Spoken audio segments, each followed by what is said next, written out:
অনুরোধ করি যুবক, প্লিজ যুবক, হৃদয়টাকে মেরে ফেলিও না। তুমি দেখো না, তোমার বয়স 22, 10 বছর বয়সে মা বলেছে স্কুলে যা, মাদ্রাসা যা, মানুষ হবি, ভবিষ্যৎ ভালো হবে। তুমি শোনোনি ক্রিকেট, ফুটবল, সিনেমা, নাটক, কোথায় বিয়ে, কোথায় গায়ে হলুদ, গান বাজনা বাজিয়ে তোমার জীবন কাটাই দিছো। যুবক দেখো, 22 বছর বয়সে তুমি মূর্খ। তোমার পাশের বন্ধু পাইলট স্কুলে পড়ে, হ্যাঁ 10টা টিউশনি পড়ায়, 30,000 টাকাও কামায়।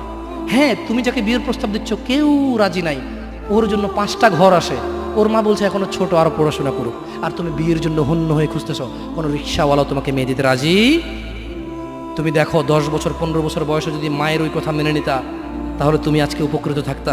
আমি জামশেদ মজুমদার 27 বছর বয়স এসে তোমাকে বলছি তুমি গান বাজনা ছেড়ে দাও। ইনশাআল্লাহ 60 বছর পরে মারা গেলে, 30 বছর পরে মারা গেলে, 70 বছর পরে মারা গেলে ওই উপকৃত হবা।